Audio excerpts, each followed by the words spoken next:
Salve, meu povo, tudo bom com vocês? Vamos retomar aqui então os nossos estudos.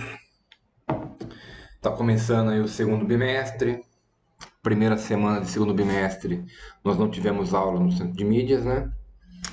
Então, essa é a segunda semana já. Pois bem,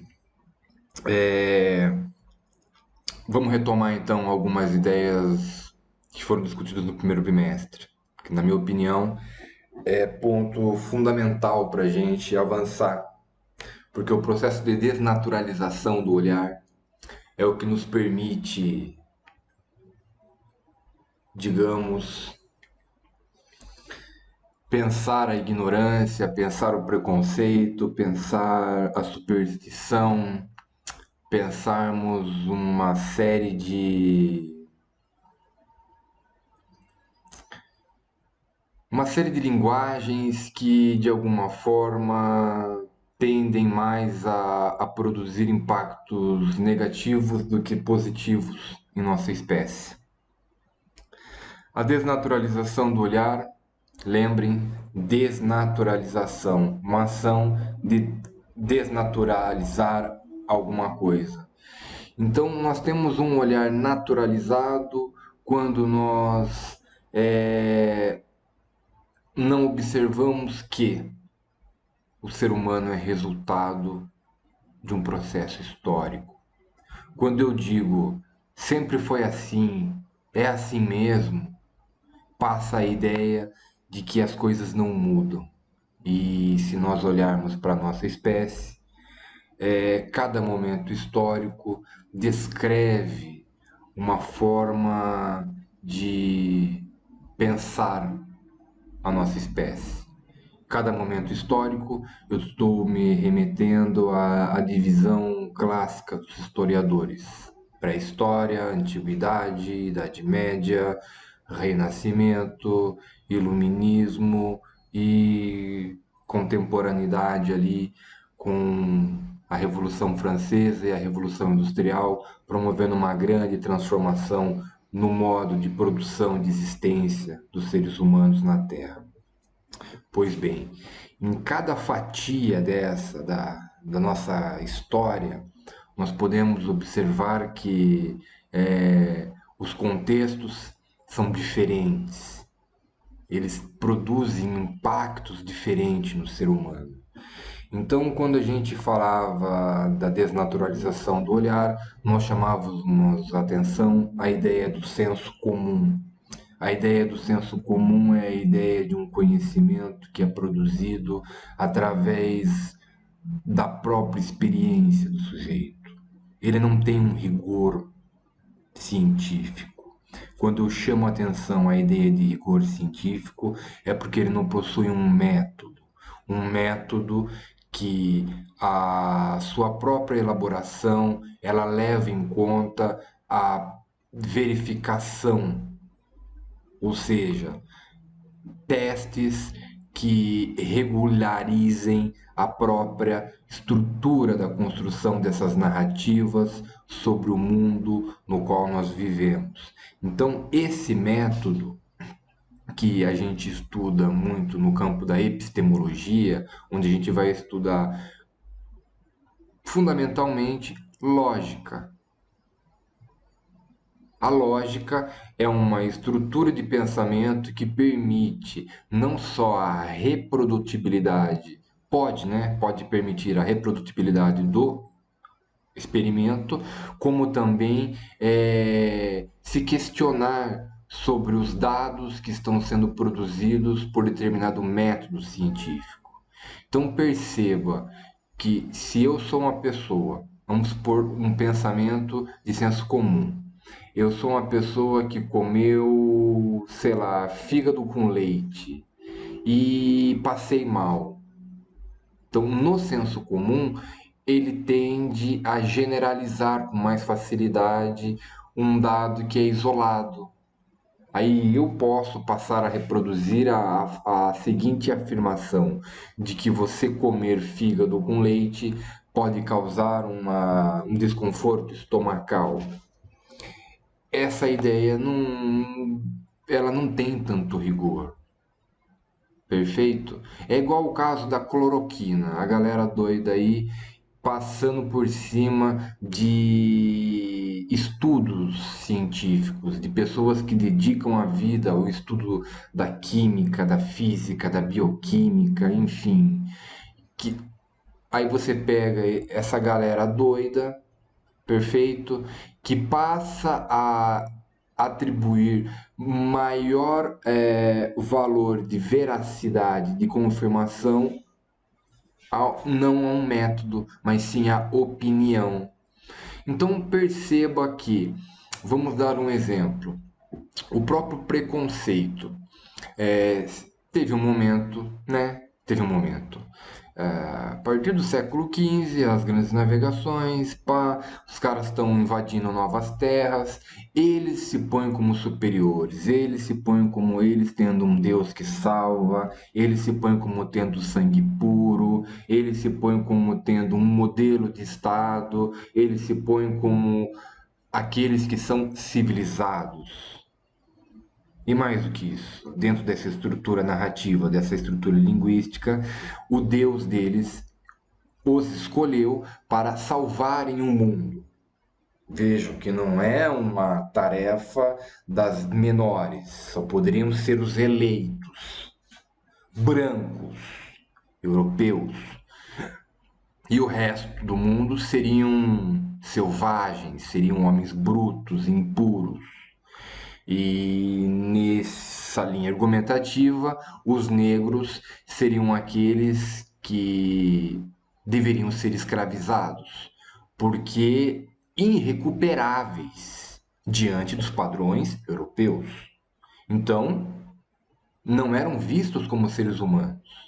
Então perceba que nesse processo de desnaturalização nós começamos a observar o impacto da nossa própria espécie, não só no mundo onde vivemos, mas o próprio impacto que nós temos sobre outras espécies e, sobretudo, sobre a nossa espécie. Pois bem, então feito esse breve resgate, passemos ao tema central do primeiro ano de Sociologia do ensino médio, segundo bimestre, que é o conceito de socialização. Lembram a que a gente escreveu na lousa? Socialização, uma ação de tornar o indivíduo social. Pois bem, nós vimos duas formas de socialização, que é a que nós pontuamos: socialização primária e socialização secundária. A socialização primária é aquela que é realizada por agentes familiares.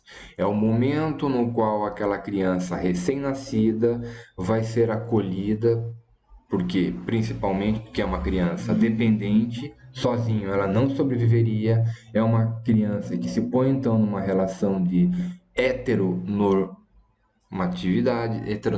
não, heteronomia. Estou confundindo os conceitos aqui. A gente pode depois falar sobre heteronormatividade aqui como uma forma de socialização. Vou marcar aqui, heteronormatividade. Pois bem, retomemos.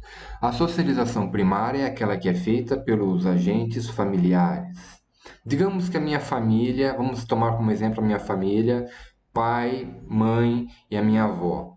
Então, o pai, a mãe e a minha avó foram esses primeiros humanos que me introduziram na sociedade brasileira. Foi ali que eu começo a aprender as primeiras palavras, é ali que eu vou aprender a como me limpar, a como comer.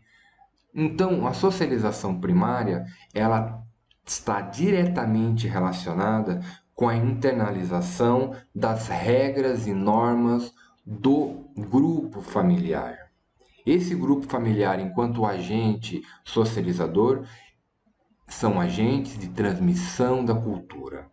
E a socialização secundária, qual seria?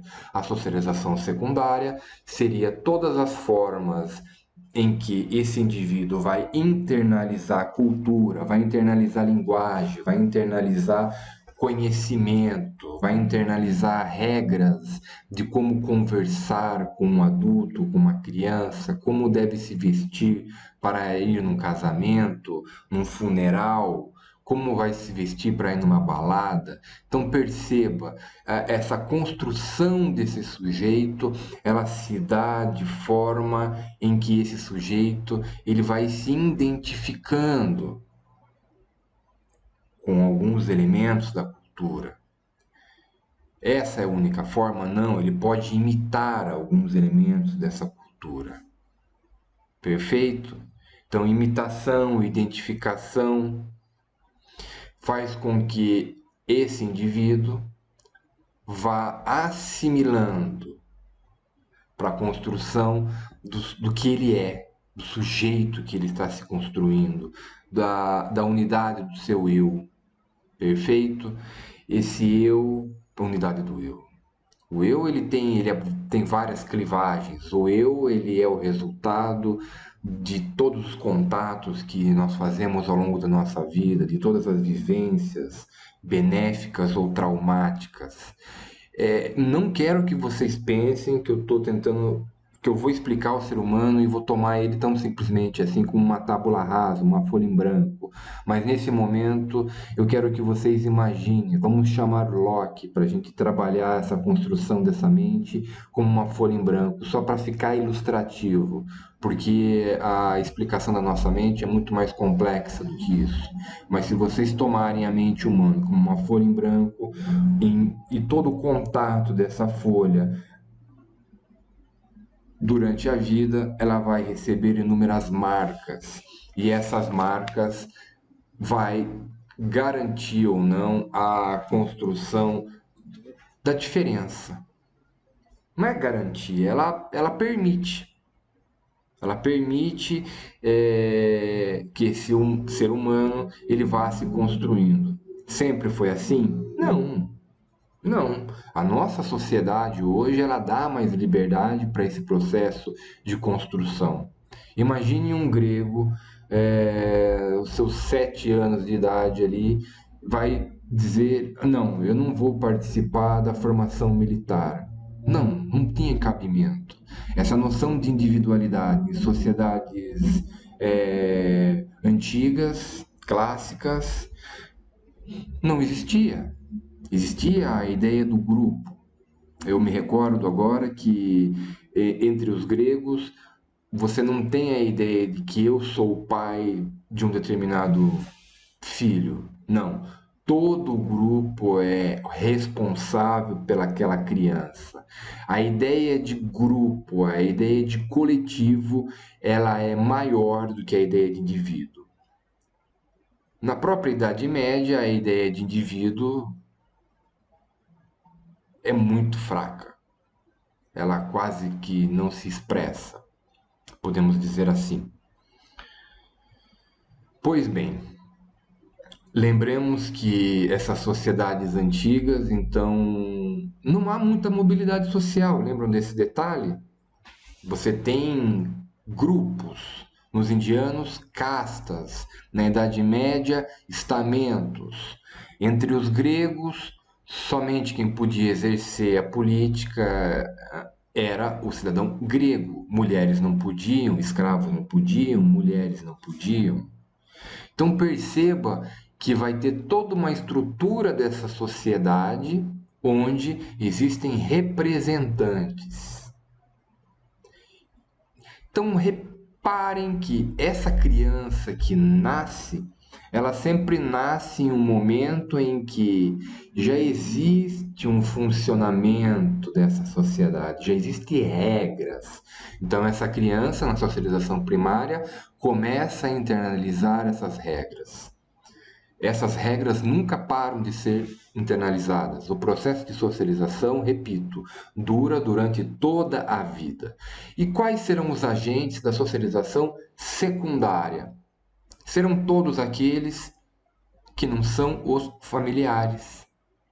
Vai ser o professor, vai ser o médico, o enfermeiro, o bombeiro, o policial. Estão percebendo? Esses outros agentes, eles trabalham em instituições sociais. Lembra que a gente trabalhou a ideia da metáfora da placa-mãe de uma CPU de computador? Eu tenho uma placa, essa placa tem os componentes.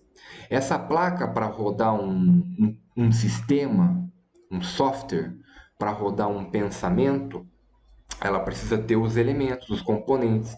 Assim é a nossa sociedade. Imaginem a nossa sociedade como um tabuleiro. Imagine então que nós não temos só a sociedade brasileira, nós temos a sociedade brasileira, a sociedade indígena, a sociedade americana, a sociedade indiana. Então, tomem essas sociedades como tabuleiros que têm desenhos diferentes. Vamos imaginar agora instituições diferentes em cada tabuleiro. Perfeito? Vamos tomar a nossa. Então a gente vai ter Brasília, né? A sede do governo. E ali há uma administração.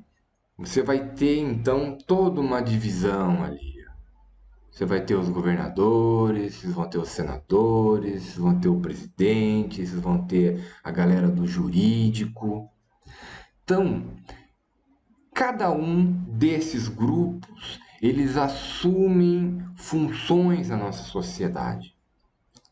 Então, no processo de socialização, reparem que muitos dos agentes que são agentes de socialização primária e secundária, eles também são agentes de controle social, junto com esses outros agentes que assumem papéis e responsabilidades de garantir o funcionamento da sociedade dentro do que? Dentro da concepção, né, construída e acordada entre os homens. Nós sabemos que as nossas sociedades, a maior parte delas, não tem a participação de todos no processo de decisão e construção de leis e tomadas de decisões. Mas então reparem que a própria orquestração política já nos permite visualizar como essas instituições, ao materializar o pensamento de um determinado governo, porque o pensamento do governo faz funcionar o Estado. O que é o Estado? É essa placa-mãe com as pecinhas. Então, qual que é a placa-mãe aqui nossa? É uma placa-mãe que tem delegacia, posto de saúde, que tem policiais rodoviários para controlar e normatizar o tráfego, enfim, o funcionamento das estradas.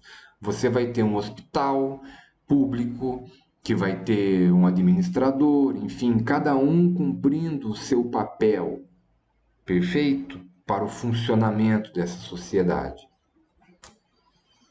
Pois bem, eu gostaria. Lembra que eu tinha falado da questão da heteronormatividade, que eu tinha confundido a palavra?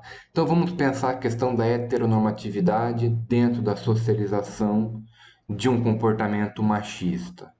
Então é aí que vai ser internalizado na criança desde pequenininho que menino não chora. A criança começou a chorar, o pai vai lá e fala: menino não chora. Aí ele entra na adolescência e a convivência dele, digamos que seja em hipótese com pessoas que são machistas, como que esses homens se referem à mulher? Geralmente eles se referem à mulher como um objeto, não como um ser humano, como um objeto de satisfação sexual, em que o homem tem ela exatamente como objeto, desumanizando ela. Como que nós xingamos uma mulher? Quando a gente quer destruir ela, se chama ela de puta, de galinha, de vagabunda, de cachorra, de porca. Você repara que esses qualificativos, esses adjetivos, retiram a humanidade dessa mulher. Então, esse comportamento heteronormativo seria um comportamento de como os homens deveriam se comportar diante de uma mulher. Então, percebam o peso do processo da socialização. E, ao mesmo tempo, como o processo de socialização também é libertário, quando nós passamos a observar que homens do passado, abusando do poder, passaram a. Nossa, tá me dando uma cólica aqui. Cólica não, uma pontada. Ai, acho que passou. Morrer gravando aqui. Tomar banho não. Então, repare que então todas as formas de preconceito, de racismo, de ódio contra as mulheres, isso aí é transmitido culturalmente. Me veio à mente agora aqui o caso da África, em que as mulheres têm o seu clitóris circuncisado, cortado, porque a concepção ali é que ela não deve sentir prazer.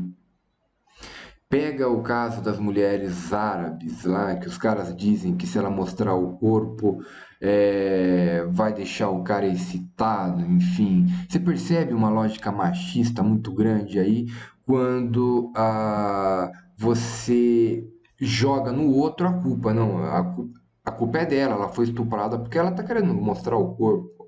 Ela tá, enfim, se exibindo. Não, ela não tem direito de nem ser ela, nem de construir a sua própria estética. Então perceba que essas linguagens, elas descaracterizam o outro e de uma forma que eu posso dizer é, que não é fundamentada. 2 minutos para eu poder editar depois.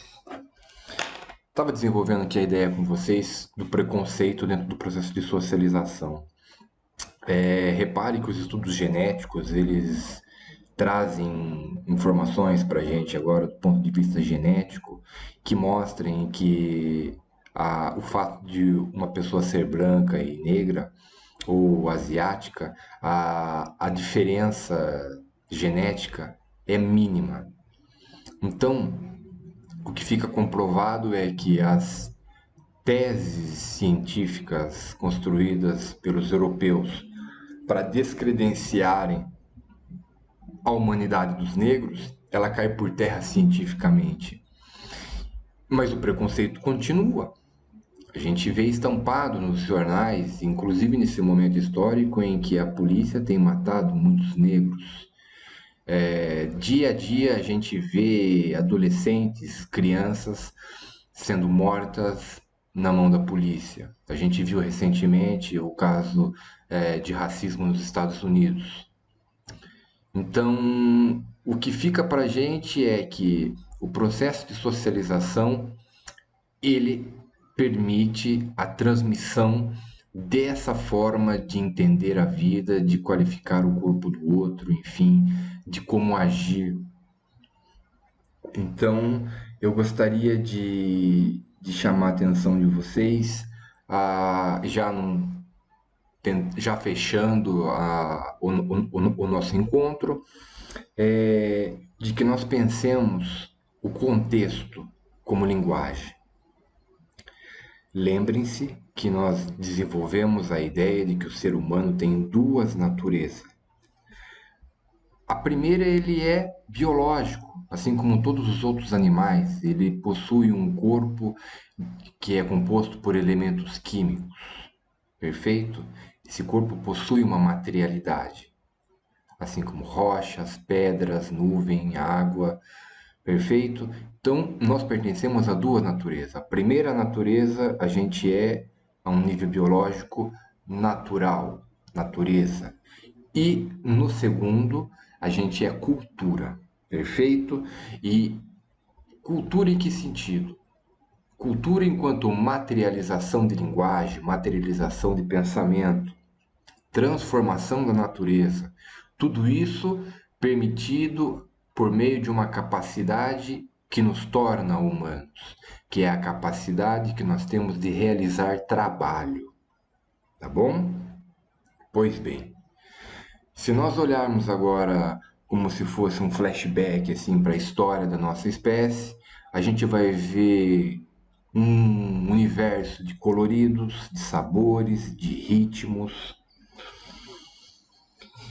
E se nós pensarmos o contexto, se nós pensarmos o contexto em que esse ser humano ele está inserido, como sendo um contexto no qual nós podemos ter linguagens, nós podemos ler a cultura, portanto.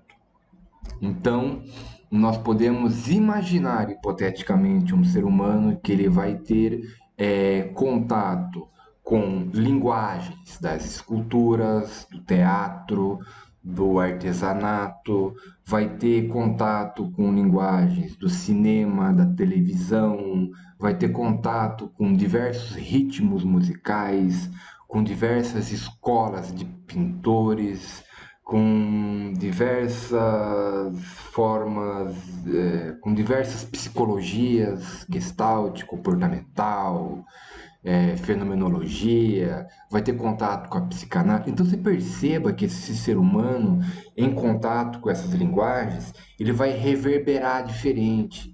É como um instrumento. Eu tenho diversas partituras. Essas partituras usam notas musicais, mas o arranjo dessas notas permite musicalidades diferentes. Então, o nosso corpo, ele é um instrumento que em contato com essas linguagens, ou seja, nós temos um corpo que é natureza, que ele é envelopado pela cultura. E essa cultura marca esse corpo, assim como uma tatuagem marca o nosso corpo. Então, pensarmos que a gente vai retomar essa ideia no nosso próximo encontro. O ser humano, ele não é determinado pela cultura, ele é influenciado pela cultura. A gente vai continuar desenvolvendo as ideias de socialização e interações sociais na vida cotidiana, mas eu quero, a partir de agora, que vocês comecem a observar que nada determina o ser humano. Esteja-se onde ele estiver. Ele sofre influência da cultura.